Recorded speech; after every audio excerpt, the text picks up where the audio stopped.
পুঁজিবাজারে আরও বেশি সরকারি প্রতিষ্ঠান অন্তর্ভুক্ত করতে বললেন প্রধানমন্ত্রী। ৫,৫৬৩ কোটি টাকার 10টি প্রকল্প একনেকে অনুমোদন।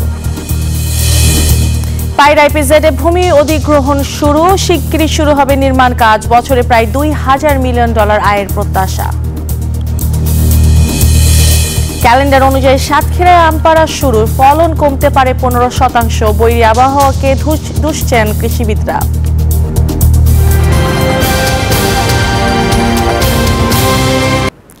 এতক্ষণ দেখছিলেন শিরোনাম, এবার বিস্তারিত। আরও বেশি সরকারি প্রতিষ্ঠানকে শেয়ার বাজারে অন্তর্ভুক্ত করার বিষয়টি যাচাই করে ব্যবস্থা নিতে অর্থ বিভাগকে নির্দেশনা দিয়েছেন প্রধানমন্ত্রী শেখ হাসিনা। একই সাথে আর কোনো প্রকল্পে তার নাম ব্যবহার না করারও নির্দেশ দিয়েছেন সরকার প্রধান। বৃহস্পতিবার জাতীয় অর্থনৈতিক পরিষদের নির্বাহী সভা একনেক বৈঠকে এসব নির্দেশনা দেন প্রধানমন্ত্রী। এদিন ৫,৫৬৩ কোটি টাকা ব্যয়ে 10টি প্রকল্প একনেকে অনুমোদন দেওয়া হয়। মূলত ব্যাংকিং ব্যবস্থার উপর ভর করেই দাঁড়িয়ে আছে দেশের অর্থনীতি। স্বল্প কিংবা মধ্যমেয়াদী অর্থসংস্থানে উদ্যোক্তাদের প্রধান ভরসা ব্যাংক ঋণ, অথচ দীর্ঘমেয়াদী বিনিয়োগের উৎস পুঁজিবাজার ভুগছে আস্থার সংকটে। সেই সংকট থেকে বের হতে প্রাতিষ্ঠানিক বিনিয়োগকারীদের পুঁজিবাজারে আনতে চায় সরকার। বৃহস্পতিবার একনেক সভায় টেকসই পুঁজিবাজার গঠনে সরকারি আরও প্রতিষ্ঠানকে তালিকাভুক্ত করা যায় কিনা তা খতিয়ে দেখার নির্দেশনা দেন প্রধানমন্ত্রী শেখ হাসিনা। মাননীয় প্রধানমন্ত্রী বলেছেন, শেয়ার বাজারে সরকারি প্রতিষ্ঠান কোম্পানিগুলি যেন অন্তর্ভুক্ত হওয়ার বিষয়ে অর্থ বিভাগ একটা কার্যকর উদ্যোগ নেয়। সেটা অর্থ বিভাগকে অর্থ সচিব মহোদয়কে দায়িত্ব দিয়েছেন। এগুলি উনি যাচাই বাছাই করবেন কারা কারা আসতে। বিষয়টিকে ইতিবাচকভাবে দেখছে নিয়ন্ত্রক সংস্থা সিকিউরিটি অ্যান্ড এক্সচেঞ্জ কমিশনও। সংস্থাটি বলছে, আরও বেশি সরকারি প্রতিষ্ঠানের অন্তর্ভুক্তি আস্থা ফেরাবে পুঁজিবাজারে। মাননীয় প্রধানমন্ত্রীর নির্দেশনার ফলে রাষ্ট্রীয় মালিকানাধীন লাভজনক কোম্পানিসমূহকে দেশের পুঁজিবাজারে তালিকাভুক্তকরণের কার্যক্রম আরও দ্রুততার সাথে সম্পন্ন হবে। লাভজনক কোম্পানি সহ পুঁজিবাজার তালিকাভুক্তি দেশের পুঁজিবাজারের জন্য সহায়ক হবে এবং বাজারের গভীরতা বৃদ্ধি পাবে বলে আমাদের প্রত্যাশা। এদিন ৫,৬৬৩ কোটি টাকা ব্যয়ে 10টি প্রকল্প অনুমোদন করে একনেক। সংবাদ সম্মেলনে পরিকল্পনামন্ত্রী বলেন, যেসব কারণে প্রকল্পে ধীরগতি হয় তা সমাধানে কাজ করছে সরকার। যেখানে ভূমি অধিগ্রহণের বিষয় আছে সেখানেই বিলম্ব বেশি হয়। যদি একটা প্রকল্প অনুমোদনের পর সেখান থেকে শুরু করি তাহলে এই প্রকল্প বিলম্ব হয়ে যাবে, কারণ প্রাক পেমেন্ট যে কাজগুলো সেগুলো শেষ হয় না। তো এগুলো আমরা বিবেচনা করে আমরা এভাবে দিচ্ছি, টাইম সেভাবেই দিচ্ছি এবং বলে দিচ্ছি যে এই টাইম দেওয়া হলো, এরপরে কিন্তু টাইম আমরা বৃদ্ধি করব না। তবে আর কোনো প্রকল্পে যাতে নিজের নাম ব্যবহার করা না হয় সে বিষয়ে কঠোর নির্দেশনা দিয়েছেন শেখ হাসিনা। মাননীয় প্রধানমন্ত্রীর নাম ব্যবহারে উনি অনুমতি দিবেন না। হোসাইন শাহাদাত, নিউজ 24, ঢাকা।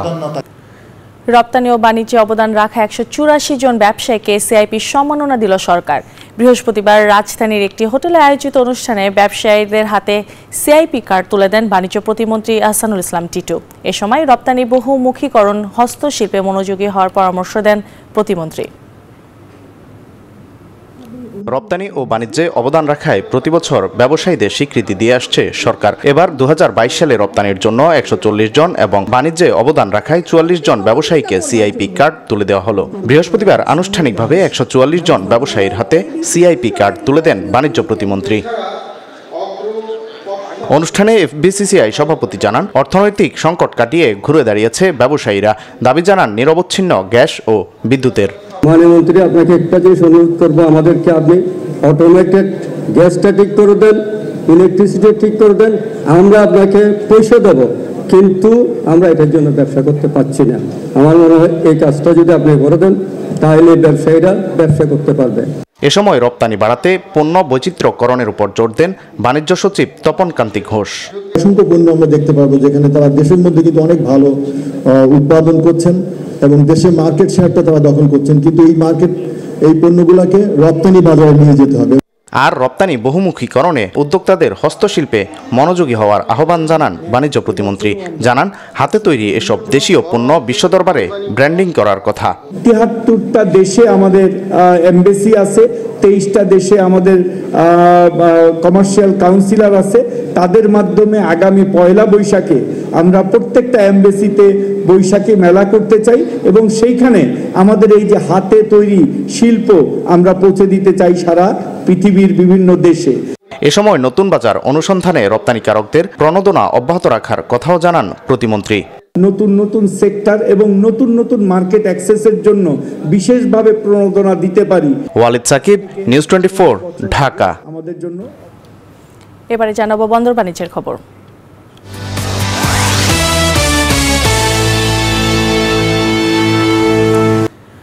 পদ্মা সেতু পায়রা বন্দরের পরে এবার দক্ষিণাঞ্চলে প্রথমবারের মতো গড়ে তোলা হচ্ছে রপ্তানি প্রক্রিয়াকরণ এলাকা। ভূমি অধিগ্রহণ শেষে ব্যবসার কাছে হস্তান্তর করা হয়েছে। শিগগিরই শুরু হবে নির্মাণ কাজও। প্রায় 1,500 কোটি টাকার এই প্রকল্প বাস্তবায়ন হচ্ছে সম্পূর্ণ দেশীয় অর্থায়নে।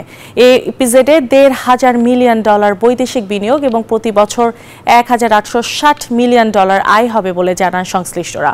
পটুয়াখালী থেকে শিকদার জোবায়ের হোসেনের তথ্যচিত্রে ডেস্ক রিপোর্ট। পদ্মা সেতু চালু হওয়ার পর দেশের দক্ষিণের জেলা পটুয়াখালীতে এবার গড়ে তোলা হচ্ছে রপ্তানি প্রক্রিয়াকরণ এলাকা। এটি বরিশাল বিভাগের প্রথম ইপিজেড। পদ্মা সেতু এবং পায়রা সমুদ্র বন্দরকে কেন্দ্র করে দেশের দ্বিতীয় বৃহৎ এই ইপিজেড প্রকল্প হাতে নেয় সরকার। প্রকল্পের ভূমি অধিগ্রহণ এরই মধ্যে শেষ। অধিগ্রহণ করা জমি বাংলাদেশ রপ্তানি প্রক্রিয়াকরণ এলাকা কর্তৃপক্ষের কাছে হস্তান্তর করা হয়েছে। কিছুদিনের মধ্যে শুরু হচ্ছে নির্মাণ কাজ। জমিটা আমরা বুঝে নিয়েছি জেলা প্রশাসক মহোদয়ের কাছ থেকে, জমি বুঝে নিয়েছি। এখন এখানে মাটি ভরাটের কাজ শুরু হবে, শুরু হয়ে দ্রুত এবার অন্যান্য কার্যকলাপ শুরু হবে। ঢাকা কুয়াকাটা মহাসড়কের পাশে পটুয়াখালী সদর উপজেলার আউলিয়াপুর ইউনিয়নে হচ্ছে এই ইপিজেড। 410 একর জমির উপর গড়ে উঠবে 306টি শিল্প প্লট। ইপিজেড পূর্ণাঙ্গ চালু হলে এখানে প্রায় $1,530 মিলিয়ন বৈদেশিক বিনিয়োগ এবং প্রতি বছর $1,860 মিলিয়ন আয় হবে। আর সরাসরি কর্মসংস্থান তৈরি হবে 1 লাখ মানুষের। এছাড়াও আরো কয়েক লাখ মানুষের পরোক্ষ কর্মসংস্থান তৈরি হবে বলে জানান সংশ্লিষ্টরা। এখানে প্রায় 1 লাখ মানুষের কর্মসংস্থান হবে, একটা জীবনযাত্রা পরিবর্তন হবে এবং সাধারণ মানুষের যে জীবনযাত্রার মান এটা অনেক উন্নত হবে। এখানে পণ্য উৎপাদনের পর পায়রা বন্দর ব্যবহার করে দ্রুত রপ্তানি করার সুযোগ থাকায় পটুয়াখালী ইপিজেডের প্রতি বিনিয়োগকারীদের আগ্রহ বেশি। আর ইপিজেডকে কেন্দ্র করে আমদানি রপ্তানি বাড়বে পায়রা সমুদ্র বন্দরে। পটুয়াখালী গলাচিপায় ইপিজেডের জন্য নির্ধারিত একটা স্থান নির্ধারণ করা হয়েছে, পটুয়াখালী ইপিজেড হবে। তো ইপিজেড পটুয়াখালীর গলাচিপায় হোক অথবা আমাদের ইন্ডাস্ট্রিয়াল এলাকায় হোক, যেখানে হোক, আমাদের এই বন্দরের কার্যক্রম তখন অনেকাংশে বৃদ্ধি পাবে বলে আমি আশা করছি। এই প্রকল্পে খরচ ধরা হয়েছে 1,443 কোটি টাকা। প্রকল্পটিতে ব্যবসার নিজস্ব তহবিল থেকে প্রায় 338 কোটি টাকা এবং বাকি 1,105 কোটি টাকার যোগান দেয়া হবে। Desk report, news 24। Pubali bank প্লাসে বিজনেস এক্সপ্রেসের সময় হলো একটি বিরতির পিছে আরো খবর নিয়ে সাথে থাকুন। বিরতির পর আবারও স্বাগত জানাচ্ছি পূবালী ব্যাংক প্লাসে বিজনেস এক্সপ্রেসে।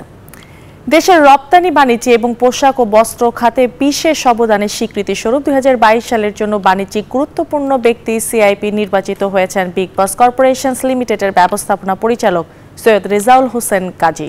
বৃহস্পতিবার রাজধানীর একটি হোটেলে আনুষ্ঠানিকভাবে বাণিজ্য প্রতিমন্ত্রী আহসানুল ইসলাম টিটুর কাছ থেকে সিআইপি কার্ড গ্রহণ করেন বিগ বস কর্পোরেশন লিমিটেডের ব্যবস্থাপনা পরিচালক সৈয়দ রেজাউল হোসেন কাজী। দেশের রপ্তানি বাণিজ্য ও তৈরি পোশাক খাতে বিশেষ অবদানের স্বীকৃতি স্বরূপ 2022 সালের জন্য বাণিজ্যিকভাবে সিআইপি নির্বাচিত হয়েছে গোল্ডস্টার গ্রুপের ব্যবস্থাপনা পরিচালক মোহাম্মদ রেজাউল হোসেন। বৃহস্পতিবার রাজধানীর একটি হোটেলে আনুষ্ঠানিকভাবে বাণিজ্য প্রতিমন্ত্রী আহসানুল ইসলাম টিটুর কাছ থেকে সিআইপি কার্ড গ্রহণ করেন গোল্ডস্টার গ্রুপের ব্যবস্থাপনা পরিচালক। অনুষ্ঠানে আরও উপস্থিত ছিলেন বাণিজ্য সচিব, এফবিসিসিআই সভাপতি, বাণিজ্য মন্ত্রণালয়ের ঊর্ধ্বতন কর্মকর্তা এবং সিআইপি সম্মাননা পাওয়া অন্যান্য শিল্পোদ্যোক্তারা।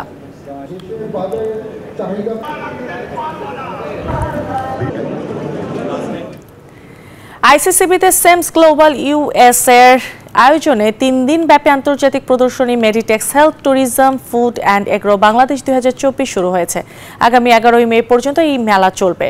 সকালে মেলার উদ্বোধন করেন খাদ্যমন্ত্রী সাধন চন্দ্র মজুমদার। এছাড়া উপস্থিত ছিলেন সেমস গ্লোবালের প্রেসিডেন্ট এবং গ্রুপ ম্যানেজিং ডিরেক্টর মেহেরুন ইসলাম সহ অনেকে। বাংলাদেশ সহ 10টি বেশি দেশে 250টি বুথ নিয়ে প্রায় 100টি কোম্পানি এই মেলায় অংশগ্রহণ করেছে। শাহজালাল ইসলামী ব্যাংক পিএলসি 23 বছর পূর্তি উদযাপন উপলক্ষে কর্পোরেট প্রধান কার্যালয় সহ ব্যাংকের সকল শাখা উপশাখার পবিত্র কোরআন খতম এবং দোয়া মাহফিলের আয়োজন করা হয়। দোয়া মাহফিলে দেশ ও জাতির কল্যাণে বিশেষ মোনাজাত করা হয়। পরবর্তীতে কর্পোরেট প্রধান কার্যালয়ের পর্ষদ সভা কক্ষে প্রতিষ্ঠা বার্ষিকীর কেক কেটে 23 বছর পূর্তি উদযাপন করা হয়। প্রধান অতিথি শাহজালাল ইসলামী ব্যাংকের ভাইস চেয়ারম্যান মোহাম্মদ ইউনুস ঊর্ধ্বতন কর্মকর্তারা উপস্থিত ছিলেন। চলতি মৌসুমে আনুষ্ঠানিকভাবে শুরু হলো গাছ থেকে আম সংগ্রহ কার্যক্রম। সাতক্ষীরা সদরে এই কার্যক্রমের উদ্বোধন করা হয়। কৃষি সম্প্রসারণ অধিদপ্তর বলছে তাপ প্রবাহ সহ বিভিন্ন কারণে এবার আমের উৎপাদন অন্তত 15% কম হতে পারে, যে কারণে কপালে চিন্তার ভাঁজ চাষিদের। গ্রীষ্মের সবচেয়ে জনপ্রিয় ফল আম বাজারজাত করতে দেশের বিভিন্ন জেলায় শুরু হয়েছে গাছ থেকে আম সংগ্রহের কার্যক্রম। সাতক্ষীরায় জেলা প্রশাসনের বেঁধে দেওয়া সময় অনুযায়ী বৃহস্পতিবার থেকে শুরু হলো আম পাড়ার ধুম। আজকে যে আম গেছে বাজারে 2400 টাকা মন বিক্রি হয়েছে। আগামী 10 থেকে 12 দিন পরে লন্ডন এবং আমেরিকায় ইউরোপ কান্ট্রিতে আমাদের আম যাবে। ন্যাংরা এবং হিমসাগর ভালো একটা লাভবান হব এবং ভালো একটা দাম পাবো, আমরা সেরকম আশা করতেছি। জেলা প্রশাসন ও কৃষি সম্প্রসারণ অধিদপ্তরের আয়োজনে প্রথম দফায় সদর উপজেলার কুকরালির এই আমবাগান থেকে গোলাপ ঘাস, সরিঘাস ও গোপাল ভোগ সংগ্রহের মধ্য দিয়ে কার্যক্রমের উদ্বোধন করা হয়। আজকে আমরা যে নির্ধারিত সময়ে আম পাড়ার এই প্রোগ্রাম উদ্বোধন করলাম, যদি প্রত্যেকটি আম আমাদের প্রান্তিক পর্যায়ের চাষিরা এবং ব্যবসায়ীরা যদি এটা মেনে চলেন, তাহলে দেশের মানুষ, আমার যে মেন কনজিউমার, তারা যথাযথ পাকাপোক্ত এবং সঠিক আমটা খেতে পারবেন। এবার আমের উৎপাদন নিয়ে উৎকণ্ঠার মধ্যেই দেশের বিভিন্ন স্থানে আম পাড়ার সময় নির্ধারণ করে কৃষি সম্প্রসারণ অধিদপ্তর। জেলা প্রশাসক ও কৃষি অধিদপ্তরের ক্যালেন্ডার অনুযায়ী আগামী 11 মে গোবিন্দভোগ, 22 মে হিমসাগর, 29 মে ল্যাংড়া ও 10 জুন আমরুপালি আম গাছ থেকে সংগ্রহ করার সময়।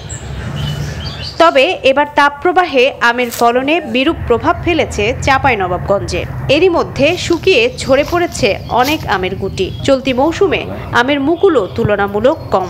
1.5 সপ্তাহ পর্যন্ত খরা চলছে, যেগুলা চলছে আছে আম আছে সেগুলো আবার ঝরে পড়ে যাচ্ছে। এবার কিন্তু আমের অফিয়ার, ভালো ভালো আম ঝরে পড়ে যাচ্ছে। এই আমগুলো আসলে ঝরার কথা নয়।